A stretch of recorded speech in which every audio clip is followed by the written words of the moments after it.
Este conteúdo não é recomendado para menores de 10 anos.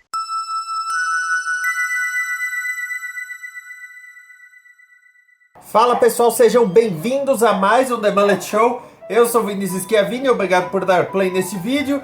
E hoje eu vou falar de uma revista que eu estive na criação dela. É uma história até engraçada.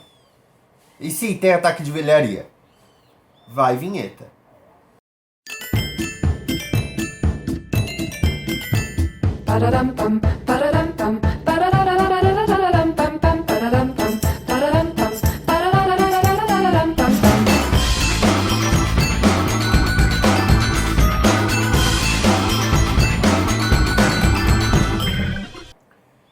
Eu tô com essa camiseta aqui também porque eu queria usar uma camiseta branca, mas só um recado básico, que se você tá assistindo isso na data de lançamento, no dia 28 de novembro de 2020, eu vou realizar o segundo Maraterço, que é uma maratona de terços no Instagram, vai ser no @paróquiasmg. Se você tá vendo isso depois, aí é outra história, mas eu tenho o Instagram, @esquias.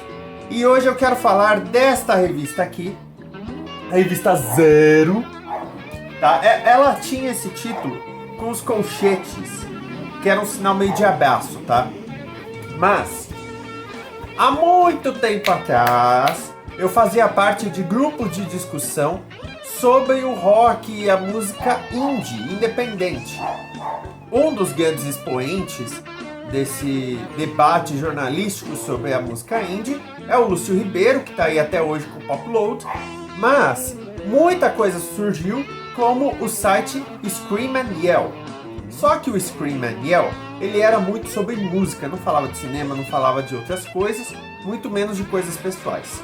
Daí que se criou um segundo site chamado... esse era o nome mesmo, TSC, que é basicamente a descrição desse som. E eu escrevi nesse site, eu fui convidado a escrever nesse site, como muita gente. Do Scream Yell e do... é horrível falar esse nome, que surgiu a ideia de lançar uma revista. Só que, na época, eles buscaram gente que já tivesse contatos na área, ou que fosse jornalista, ou coisa assim. Eu ainda era novo, eu tinha acho que 20 anos na época, 19. Eu estava cursando comunicação, só que eu me formei em marketing. Mas aí surgiu a revista Zero.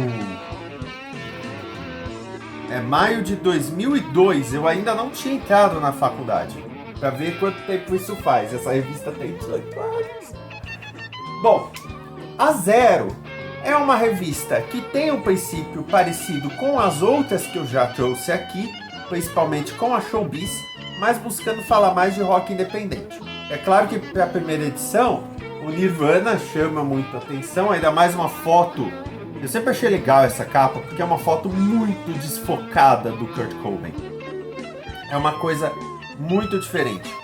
Mas, tirando isso, busca ter coisas muito parecidas, como, por exemplo, a análise de álbuns. A única diferença é que as capas ficavam aqui e o texto ficava aqui.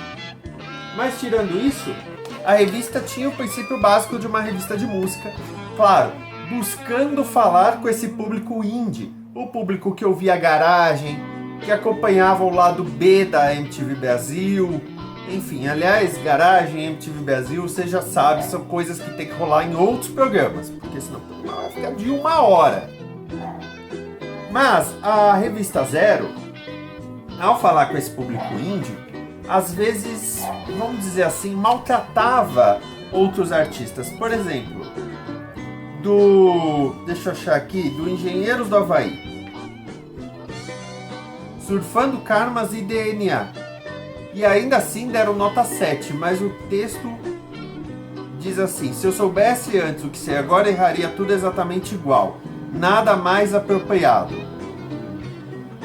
Esse texto, aliás, é do Marcelo Costa, fundador do Scream and Yell. E na época, aliás, o que surgiu de zine, de de revista eletrônica, falando de música. O Psicodelia, aliás, nasceu mais ou menos nessa época. O Psicodelia nasceu em fevereiro de 2001. Pois é, ano que vem ele vai fazer 20 anos. Só que a revista Zero, ao contrário das outras, tinha um potencial comercial muito limitado. Para começar, ela era de duas editoras, a Pool e a Lester. E nenhuma das duas era lá grandes coisas. Por conta disso, a distribuição já era limitada. Na cidade de São Paulo era mais forte, mas no interior já não era tanto. Eu sei que Minas teve problema. E por conta disso, já não atingia tanto o público quanto uma Showbiz. Outra coisa, a linguagem, né? Mesmo a primeira edição, nós temos aqui uma chamada Gorillaz ao vivo. Gorillaz ainda não era muito conhecido.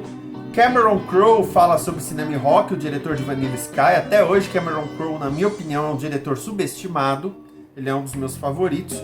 Mas ele fala de Wilco, Ryan Adams, sabe? Que são artistas que, se você não tá mais ligado na cena indie, você não sabe quem são. Aliás, o Wilco, eu acho que é uma matéria de quando o disco deles foi adiado pela gravadora, porque a gravadora detestou o álbum deles. Aí tem uma entrevista com o Paulo Ricardo, deixa eu até mostrar aqui, e aí eu tenho um ponto, aqui, uma foto nítida dele. Aliás, esse era um problema da revista, muitas fotos não eram nítidas. Tá? Pô, se você tem uma entrevista com o Paulo Ricardo na tua primeira edição, bota isso grande. Tá escrito: a volta do RPM, cheiramos boa parte do que ganhamos. Bota o Paulo Ricardo na capa. O RPM tinha voltado. Tava conquistando público.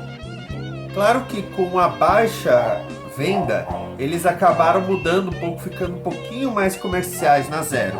A capa da número 14 é sobre a ditadura, é legal, mas eles colocam Caetano e Gil, é lógico, na capa, para chamar um pouco mais. Agora, o que mais, a edição que mais chamou a atenção do público médio, é claro que foi a sobre o punk, hardcore, emocore da época. Na capa aqui nós temos o CPM 22. Eu acho esse título Punk 00 ruim, podia ser CPM 22. Se você não tá vendendo bem, a parte das cabeças mesmo. Mas tem um lado legal, tá? Tem uma entrevista com o Suede aqui, muito bacana. Tem uma entrevista com a turma do CPM 22. E aí, a parte mais legal, eles partiram para uma descrição maior, para um estudo maior da música. Então nós temos hardcore metal, hardcore melódico, punk e alguns exemplos. Então você tem os tipos diferentes de punk rock e como diferenciá-los. Por exemplo, emo e emocore hoje em dia são estilos completamente diferentes. Aliás, foi do emo que surgiu o rap rock, do Restart e For Fun e coisas da vida. A Zero tem uma história de vida muito interessante. Infelizmente ela morreu. Aliás, eu não lembro em que momento, mas ela passou a sair pela editora Scala, que é uma editora maior. E essas decisões comerciais, coincidentemente, foram nessa época. Eu acho que é isso que ela falou: gente, vocês têm que fazer, vender o negócio. A capa aqui tá Zero, Brett Anderson do Suede no entrevistão. Nosso repórter toca no Cavern Club. Johnny Cash, The Rapture, Cachorro Grande, Kelly Key, Bon Jovi. Ou seja, chamadas que realmente dão um tchan aí pra revista. Infelizmente ela acabou. O Scream and Yell, aliás, acabou por um tempo, por assim dizer. Ele voltou uns tempos atrás com basicamente só o Marcelo escrevendo. Morreu de vez. Aliás, ela morreu por problemas internos. E naquela época eu já tinha o Psicodelia, já fazia o Psicodelia, então pra mim não foi um problema tão grande assim. Agora, é interessante que na época eu acabei participando da escolha do nome. Teve até votação, algumas pessoas deram ideias, eu não dei ideia nenhuma, porque eu não tinha. E aí foi feita uma votação, eu votei, eu fui uma das pessoas que votou pro nome Zero. E isso me lembra, alguns anos depois, eu acho que foi 2007, eu fui chamado para uma reunião de uma turma que queria pegar uma editora e revolucionar, fazer vídeo de música, fazer quadrinhos, etc. E eu fui chamado para esse encontro, eu não fui, porque eu tinha outro compromisso. Aí falaram, meu Deus, você vai perder outra revolução como foi a da Zero, que já não foi tão grande revolução assim. E nesse caso, no final, não saiu nada mesmo. E se você tá ouvindo, os cachorros são os vizinhos, porque eles não podem me ouvir falar. Com isso, eu creio que eu encerro vamos dizer assim, uma trilogia falando das minhas revistas favoritas de música. Eu falei da Showbiz, da 89, e aqui da Zero, da 89, eu também falei da rádio. Falando de rádio, eu ainda posso falar da Brasil 2000 e da Kiss, posso falar do programa Garagem, e falando de televisão, ainda tem a MTV Brasil e o Clip Trip na Gazeta. Essas são coisas da minha formação musical, além, é claro, da música que eu sempre ouvi em casa. Meu pai e minha mãe gostam muito de música, né? Mas eu quis trazer essas coisas até porque muita gente, quando eu falei de revista de música, ficou, nossa, mas isso existe? Se você gosta de música, apoie quem produz conteúdo sobre música, porque faz muita diferença. Revista, canal de YouTube, podcast, incentive, porque essa pessoa está fazendo com o maior dos amores. Muito obrigado para você que acompanhou esse ataque de velharia. Eu já tenho alguns outros ataques de velharia preparados, né? Mas dá um tempinho, até porque o pó que isso levanta faz muito bem para minha rinite. Obrigado por assistir o vídeo. Eu peço em nome das pessoas que o fizeram que você dê aquela positivada e deixe o seu comentário para dizer o que você acha e ajudar a gente a evoluir o conteúdo. Também assine o canal para não perder nada do que acontece e considere nos apoiar. Até mais!